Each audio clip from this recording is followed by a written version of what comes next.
Okay, so I'm live for the people that are paying attention to the weekly Swift live stream.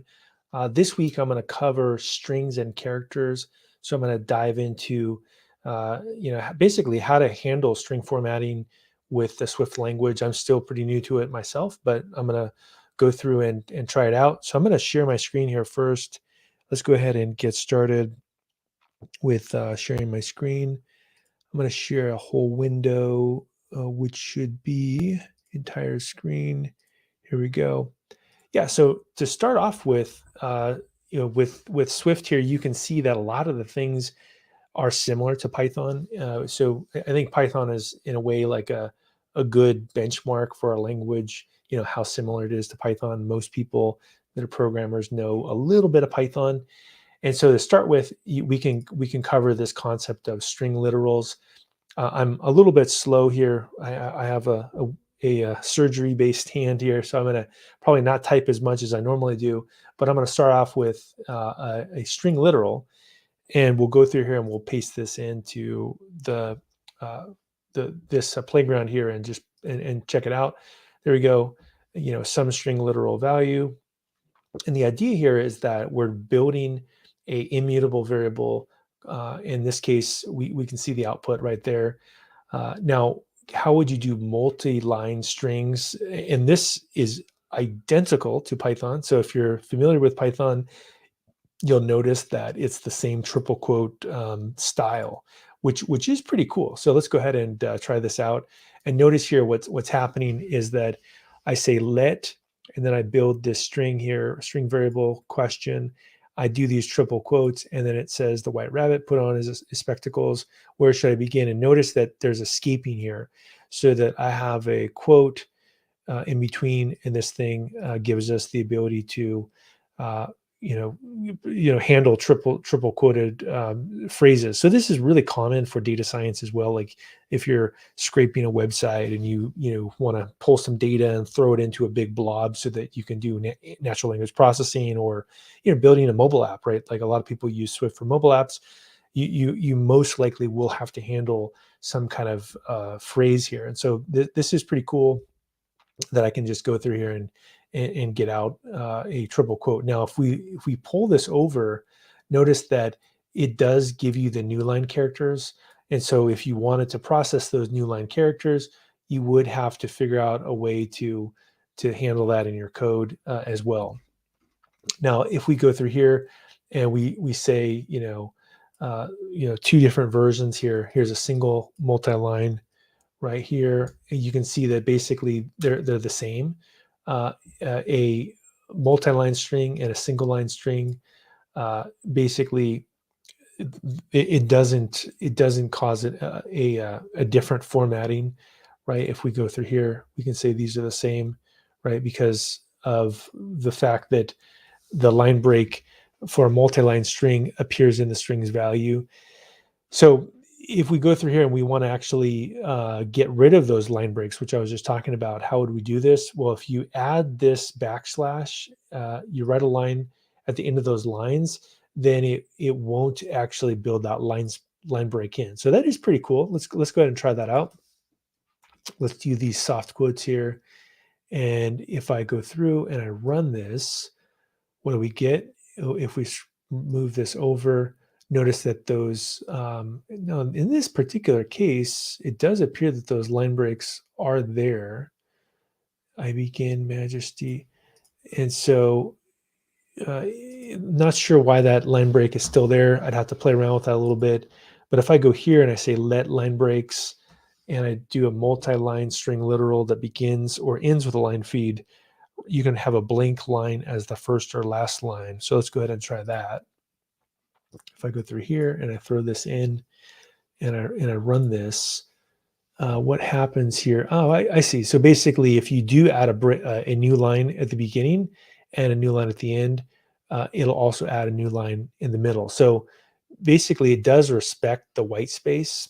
And so the white space will actually build out the new line characters.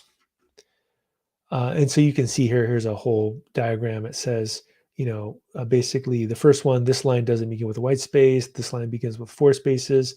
So a multi-line string can be indented to match the surrounding code. So it gives you a background there. You can see that in a string literal, you can put escaped special characters here. So line feed, carriage returns, Unicode scalar variable, right? And so if we go through here and we wanted to add some Unicode to something, we can go through here and go to let wise words, and we get Einstein, who I'm a big fan of. If we go through here and we paste this in, we can say wise words here, and let's see what happens. Imagination is more important than knowledge. So we were able to counteract the new line character because we were able to escape it. And so I think that's what we're seeing here, which is pretty neat. And then if we want to add Unicode in, we can go through and we can add this Unicode character. Let's go ahead and do that next. And if I add Unicode, what happens? Pretty cool. It shows up as a $sign. If I want to add a black heart, we can do this. We can add a black heart. So that is kind of neat that it has great support for Unicode. And here we have a sparkling heart, which I'm not sure why you would want to use this. Maybe in a video game, you use your sparkling heart for like something you do. And then because multi-line string literals used 3 double quotation marks instead of 1, you can include a double quotation mark. So inside of a multi-line string literal, without escaping it, include the text inside of the triple quote. So, okay, let's go ahead and do this. And we paste this in, and we can see here that, in fact, escaping the first quotation mark, we're able to get this going. We see that only the first one is escaped, but the one after that is not, which is pretty interesting. So extended string delimiters, so you can place a string literal with extended delimiters to include a special character without invoking their effects. I see. So basically, if you need the special effects of a character, for example, if your string is pound line 1, this also breaks the line. Okay, well, let's go ahead and try that out. That's kind of interesting. So if we go through here and we paste this in, what do we get? We get, here are 3 more double quotes, right? So basically, this special effect here, it shows that it basically doesn't appear. It doesn't appear there. So basically, this extends the delimiters to include a special character in a string. Interesting. So next thing we'll do is we'll do a empty string, which is something that potentially you would want to do for templating, for example. There we go. That's an empty string. But I guess you can do it another way, which is you can call string. They both are valid methods, right? You can just call string and find out whether a string value is empty by checking its Boolean is empty property.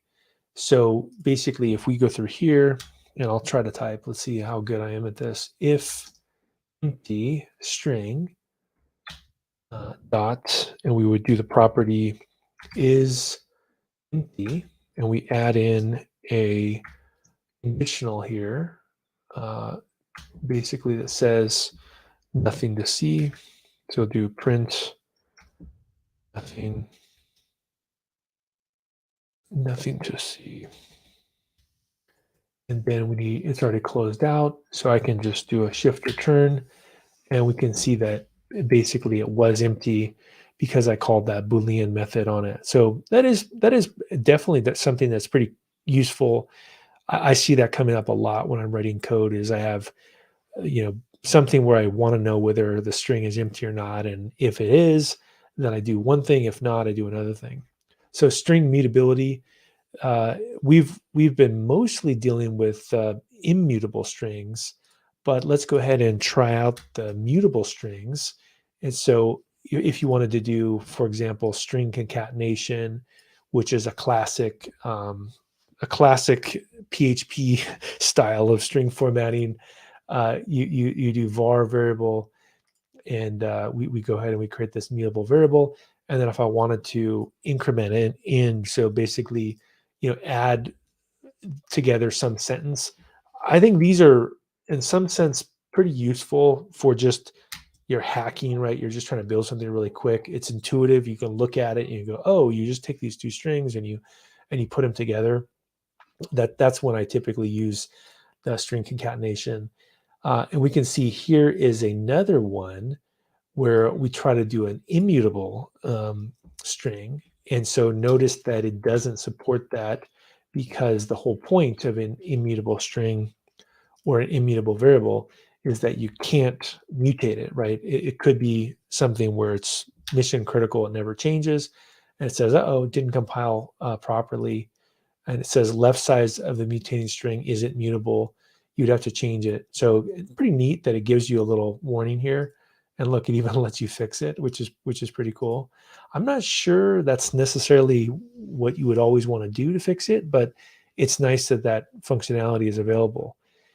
Next thing, strings are value types. So string is a value type. If you create a string value, that string value is copied when it's passed to a function or when it's assigned to a constant or variable. So strings copied by default behavior ensures that when a function or method passes to you as a string, it's clear you own that string value regardless of where it came from. And so you're not going to mutate a string unless you modify it by itself. So that is helpful, right? So you're not, changing something behind the scenes here. You're just getting a copy of a string, which makes, I think, a lot of sense to me. So what about working with characters?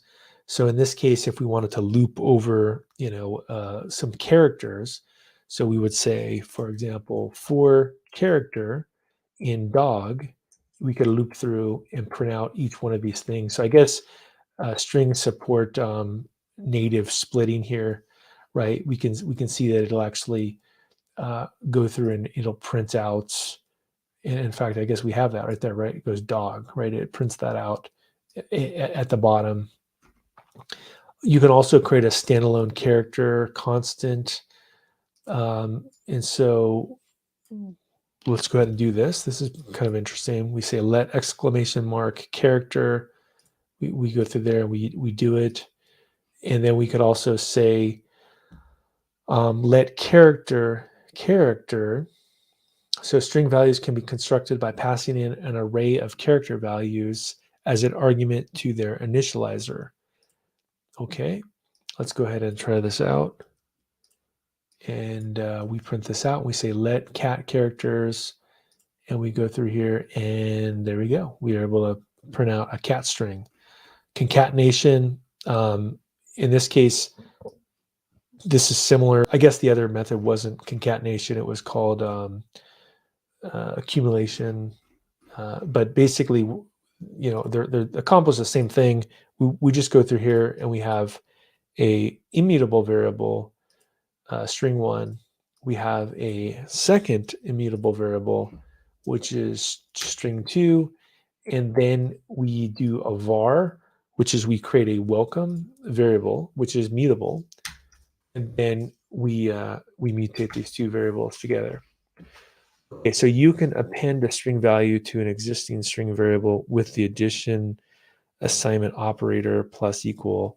And so if we go through here and we paste this in, we can say var instruction, and notice that in this particular scenario, we didn't have string two. So we need to bring that back in.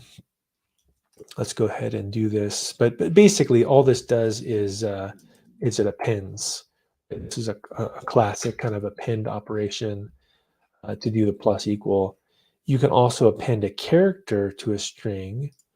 So you can say let exclamation mark character.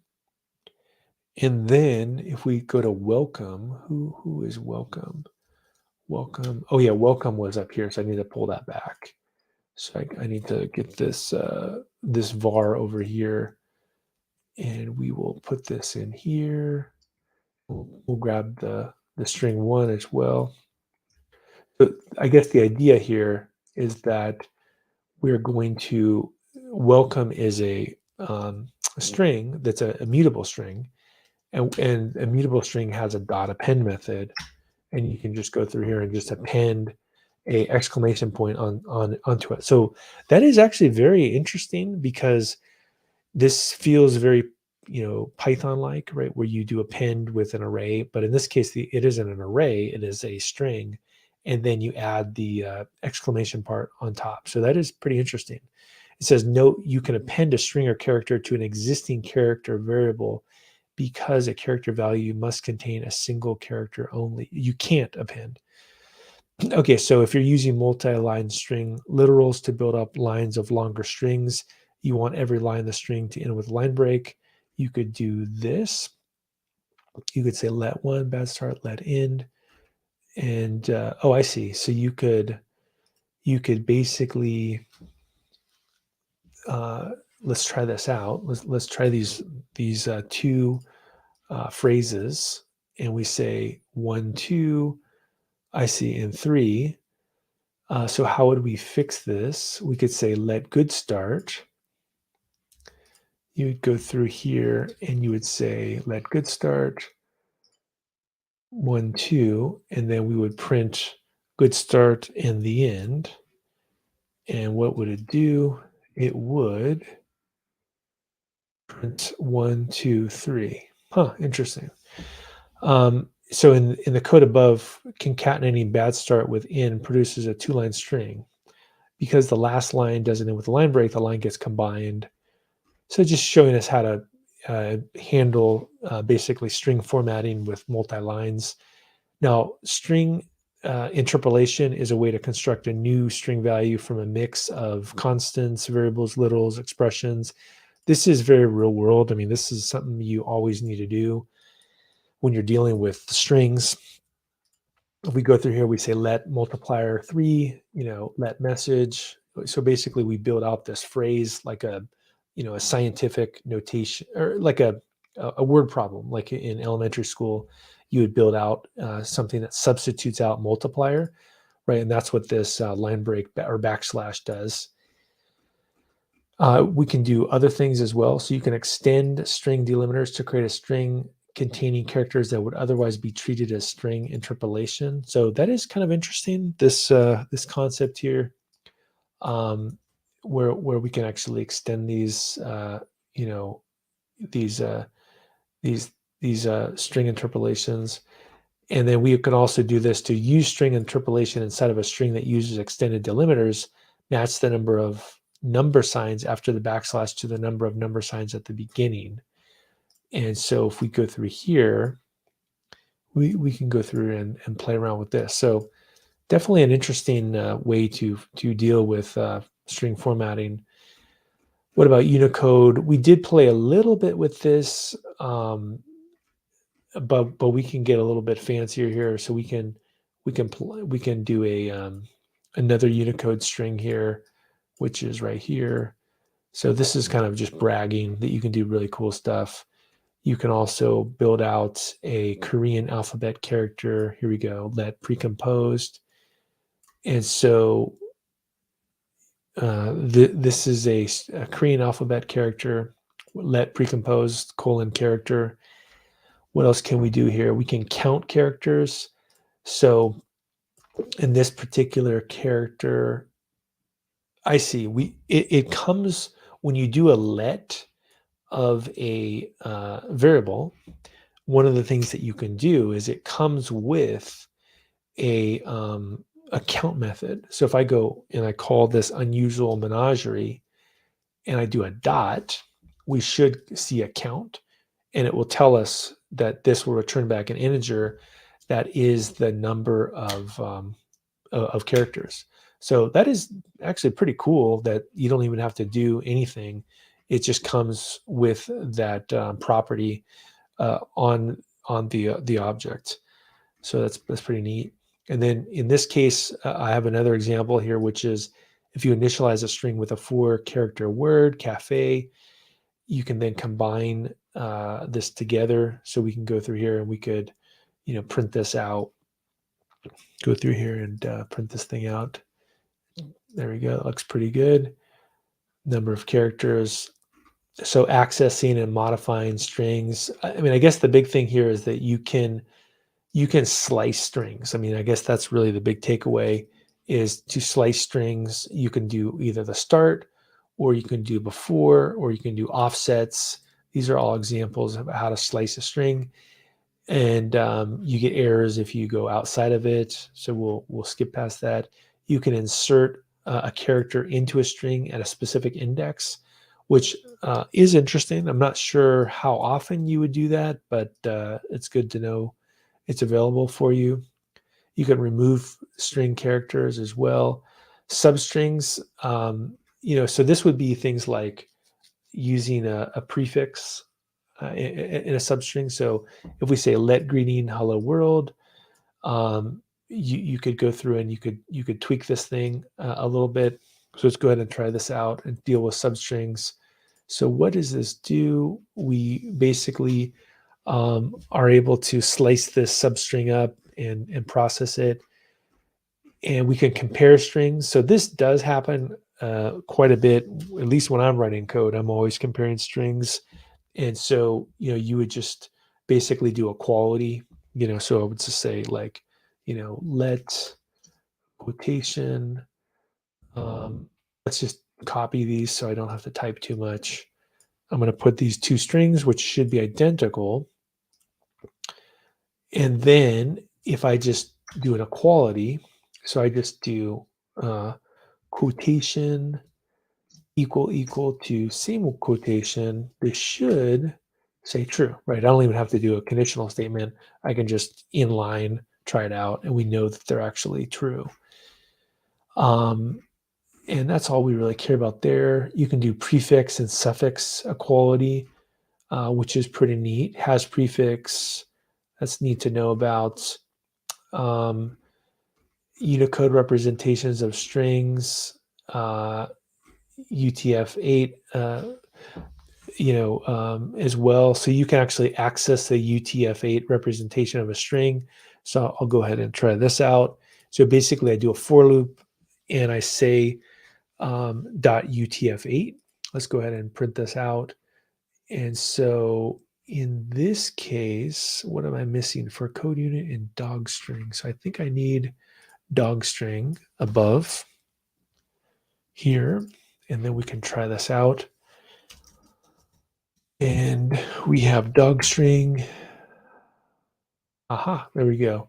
So we're able to, for code and dog string unit, we're able to, this should have printed, there we go. We get the ability to access the UTF-8 representation of the string, which gives us the different positions. Okay, UTF-16 representation. We could also do that. Let's go ahead and print that out. And let's do that. Print that out.